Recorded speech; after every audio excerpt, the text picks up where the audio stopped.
po ay talagang nasagad na po. No, sinagad po ng mga magnanakaw na to, yung ating mahal na Pangulo.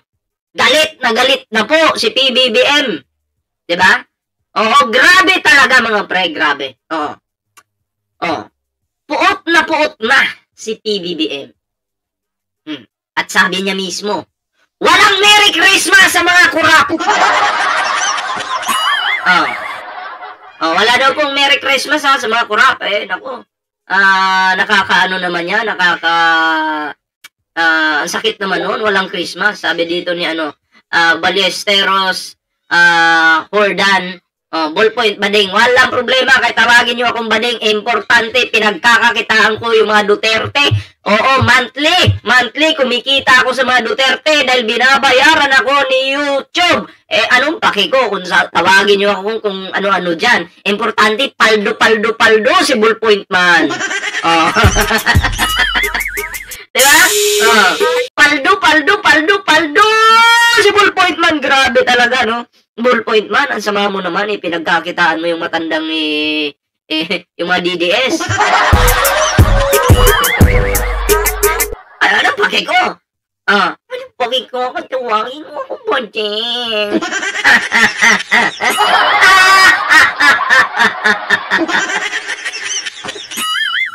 Ay, naku po. Sige, tuloy na natin ito mga pre. Ayan tuloy na natin ha. Narinig nyo ng tama. Bakasyon sa kulungan. Ang regalo ni PBBM sa mga magnanakaw sa flood control projects. Nagpagawa na po ang Pangulo natin. Nagpagawa na po ang Pangulo natin ng kondo para sa kanila.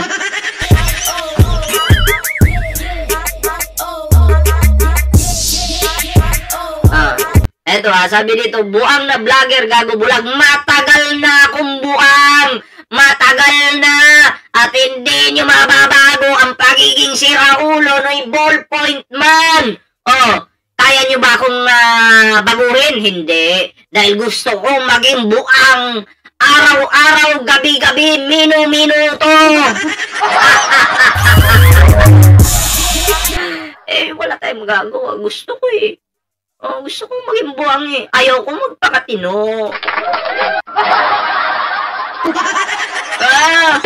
Nako po.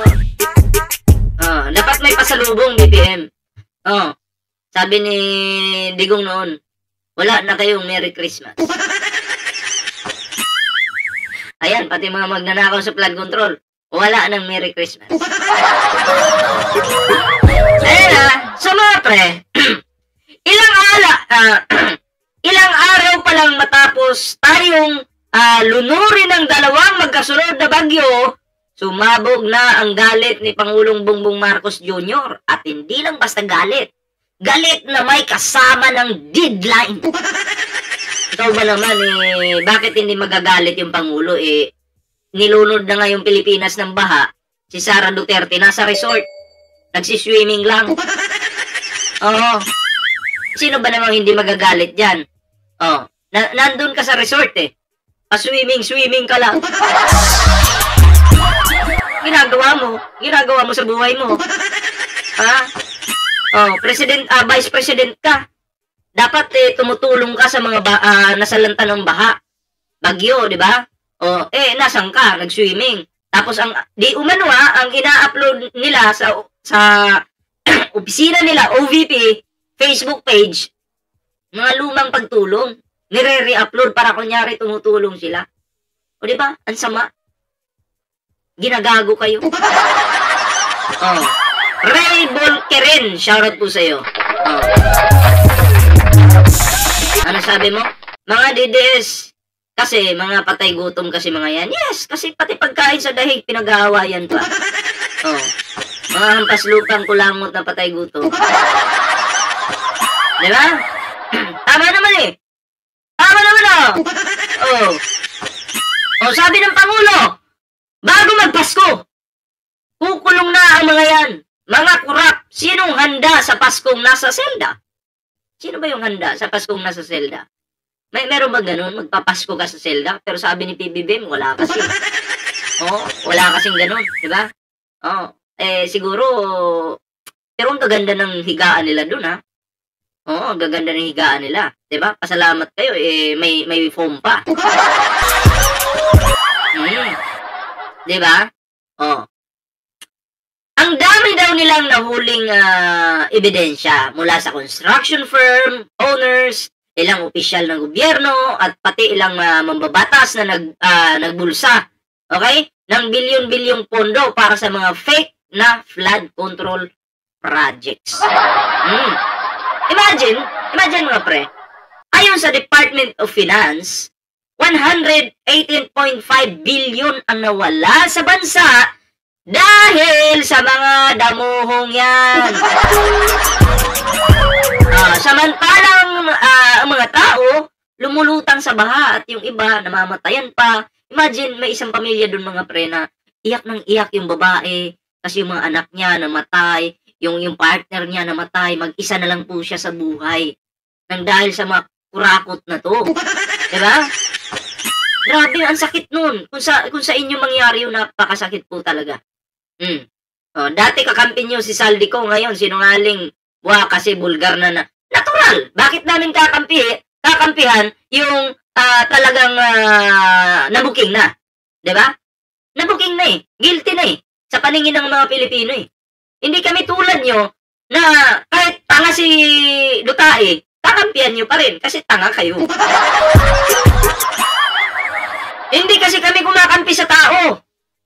Hanggat nakikita namin na tama yung ginagawa ng tao, susuportahan namin yan. Kasi ang sinusuportahan namin ay ang katotohanan. Hindi po yung tao. Kasi yung tao, putang ina, nagkakamali yan. Diba? Doon lang tayo sa katotohanan. Doon lang tayo mag-focus. Kayo, nagpo-focus kayo sa tao. Kahit mali na yung ginagawa, gusto nyo, tsupain nyo. Gusto nyo, kulang na lang, tsupain nyo na eh. Diba? Kulang na lang talaga.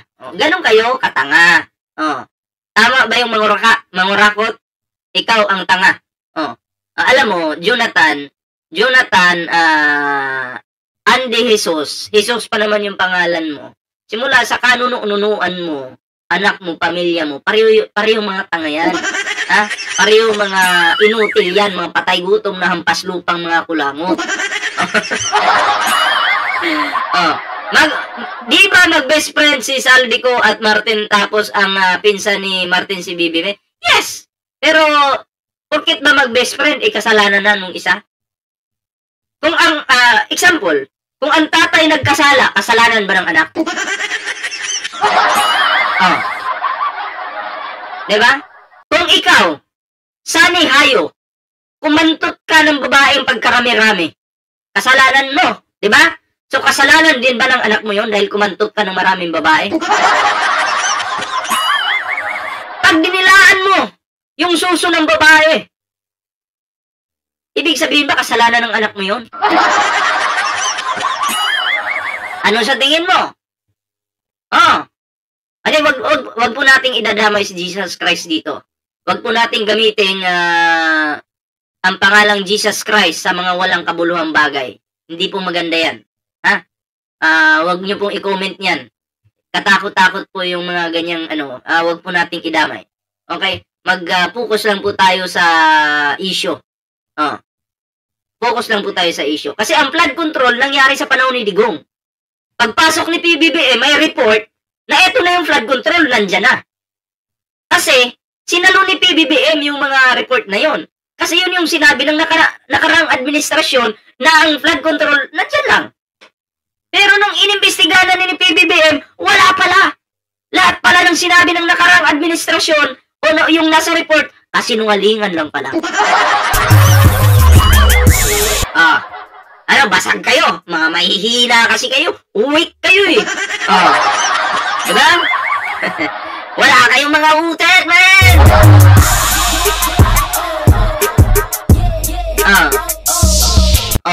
Jesus! Jonathan Andy Jesus! Jesus ka! Diba? Hindi, alam mo, wag mong gamitin ang pangalang Jesus. Kasi tanga ka. Tanga yung pamilya nito eh, di ba? Bobo. Oh. Tapos ngayon, ikaw ngayon, kumakain ka ng murang bigas dahil kay Pangulong Bongbong Marcos. Ang kapal-kapal ng pagmumukha mo, pati ng anak mo, pamilya mo, nanay mo, tatay mo, lulo mo, kumakain ng murang bigas dahil kay Pangulong Bongbong Marcos.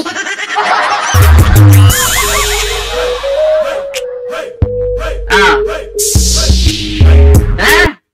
Nakikinabang ko ang mga patay gutom na to. Sa proyekto ni PBBM. Diba? Ganun lang naman yun. So, pero ito ang pinakamatindi. Tinanong kung pati ba si Martin Romualdez masasampa ng kaso. Diba? So, si Speaker Martin Romualdez, wala pong issue. Wala pong issue. Ang nai-issue po dito, si Sandy Ko. Okay? Pinagbigyan na nga kayo, bumaba na ng pagka-House Speaker. Ano pa bang gusto nyo? Diba? Diba si Bato noon pinapaharap? Ayaw humarap. Ngayon si House Speaker Martin Romualdez gusto nyong paharapin dyan sa Senado. Pipilitin nyo. Hindi pwede yun. Si Bato nga, hindi nga niya ginawa yun eh. Diba? Hindi nga niya ginawa yun. Diba? Mariusip naman. Wala pong ebidensya kay Speaker Martin Romualdez.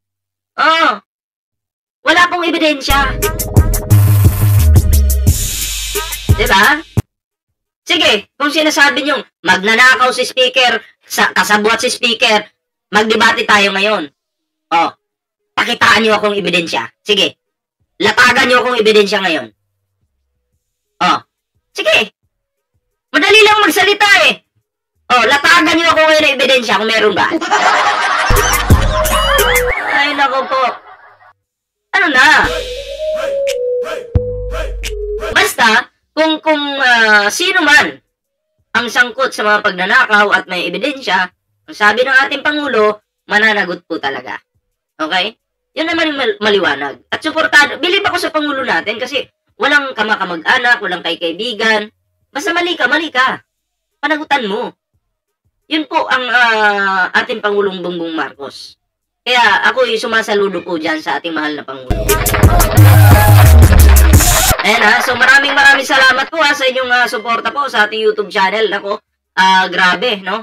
Grabe yung inyong support sa pag-share sa mga bagong subscribers. Maraming salamat po sa inyong mga pre. So, basahin natin to.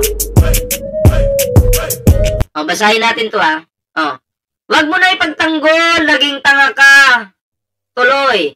Kau ba aamin ebidensya ba't racing na sa Romualdez saka hindi lahat may ebidensya, wag ka tanga, tibay mo, hindi ka pa natauhan. Ang tanga naman ito mag-comment. Gigimon, saan ka ba nag-aral? Diba? Saan ba ito nag-aral? Anong racing? Dito pa lang sa comment mo, wala na. Bagsak ka na. Racing daw, racing.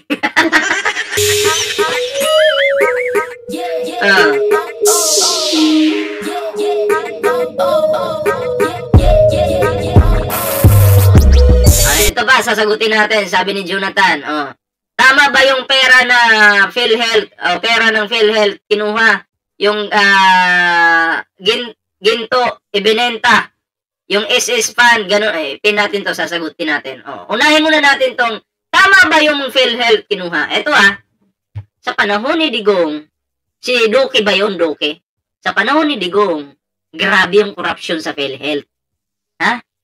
Kung nanonood ka ng hearing, dapat alam mo yun. Diba? Dapat alam mo yun. Sa panahon pa lang ni Digong, sila yung nangunguna diyan sa korupsyon sa PhilHealth. Gets mo na? Huwag kang tanga. Ito pa. Tapos yung ginto, ibinenta daw ng Pangulong Bongbong Marcos. For example, ito. Meron akong ginto. Ito, may ginto po ako dito. Bumili ako ng ginto sa halagang 145,000 or 1,000,000. Bumili ako ng ginto na 1,000,000. Anong gagawin ko dito? Siyempre, ipunin ko muna. Diba? Ipunin ko muna. Maraming ginto. Ipunin ko muna yan. Ngayon, pag tumaas po yung value ng ginto, pag tumaas, ibibenta po yan. Natural yun. Normal po na ang ginto, ibibenta mo pag tumaas yung value. Diba? Alam nga namang itambak mo yan. Gagawin mo dyan, design lang. Tama! Pag-isip ka, yung ginto, pwede mong ibenta yan pag tumaas yung value. Pag bumagsak yung value ng ginto, bumili ka na naman ng ginto. Itago mo na naman. Pag tumaas, o ibenta mo na naman. O, nagigets mo na. Ha? Gets mo? Oh, didiis talaga. Wala talagang utang.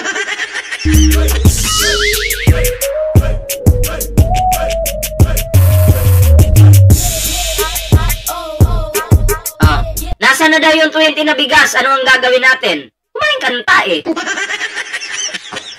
Kamot ulo ko talaga. Bakit? Unang-una, wala kang pambili, tamad ka. O dito sa amin, ang mura-mura ng bigas. Meron 30, may 25. Meron 30, may 25. Ano pa ba? May 35. Depende sa klase ng bigas. Mura yung bigas sa panahon ni Digong. 70, 80, 90. May abo pa yung yung bigas. Napakamahal pa. Kung wala kang pambili ng bigas, kumain ka ng damo. Ganun lang naman kasi. Hindi na problema ng Pangulo kung may makakain ka o wala. Kasi kung tamad ka, payat ka.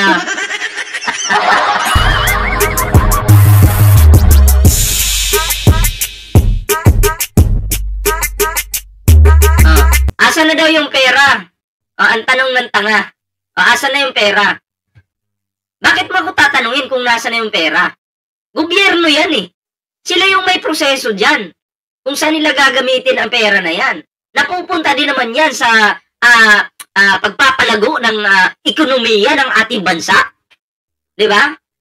Huwag kang maghanap ng pera about na sakita sa ginto kasi unang-una hindi mo ginto yung puki ng ina mo ka.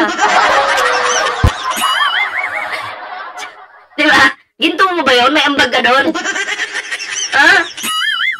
Ako, kung sinasabi mong ninanakaw yung kita ng ginto, patunayan mo ngayon. Nasaan? Nasaan patunay mo? May papel ka ba? May ebidensya ka ba? Sige, latag mo! Wala talaga to. Bobo. Alam nyo, hindi nyo ako kaya. Mga mahihinang nilalang lang kayo. In-explain ko na sa inyo, Kasi, hindi abot ng utak nyo yung mga sinasabi ko dito. Kung didiis kayo. Kung didiis kayo, gakulangot lang yung utak nyo. Buti pa nga yung iba, gamunggo. Pero kayo gakulangot. Sige! Ano? May tanong ka ba? Subukan nyo ako! Baka may tanong pa. Baka may tanong pa. Sige, mag-comment! Ang sarap bumanat. Wala. Weak. Ayoko ng mga weak. Next time, pag magko-comment kayo dyan, lakasan nyo nga yung utak nyo, dapat may laman. Ayoko ng mga naglo-loading. Yung maglo-loading sa harapan ko, ayoko ng ganyan. So anyway, yun lang yung ating video. Hindi ko nang pahabain. Maraming salamat. Wala na, sunog ng mga DDS eh. Wala nang comment. Dinadamay nyo ng dinadamay mga Bisaya. Hindi lahat ng Bisaya, mga uto-utong DD-shit na katulad nyo. Ako Bisaya din po ako ako'y Bisaya pero hindi ako uto-uto na katulad ng mga tangang DD-shit na yan. Kasi may mga Bisaya din po na mga talagang sumusuporta po sa administrasyon. Pero may mga Bisayang tanga talaga na talagang dutay daw talaga sila. Diba? Ganun yun, Sus Mariusep. Kayo, ayaw mo sige patag istorya diha. Kay kanong mga DDS na Bisaya, mo ng mga buang. Diba? So maraming salamat po. Hanggang dito lang yung video. Abangan nyo, araw-araw po tayo magla-live. Araw-araw na, durugin natin tong mga putong lupang ito. Hanggang dito lang na yung ating video. May humabol. bubo lang ang maniniwala sa'yo, Zaldi ko. Mga didilis lang yung maniniwala sa'yo. Tama, tama. Agree ako sa'yo. 100%. Wala akong problema dyan. Kaya na-share natin ang video ito. Maraming salamat. Kita-kits po sa susunod na video. Magandang gabi po sa inyo lahat. Abangan nyo mamaya yung mga upload natin mga pre. Bye-bye po muna. Pansamantala.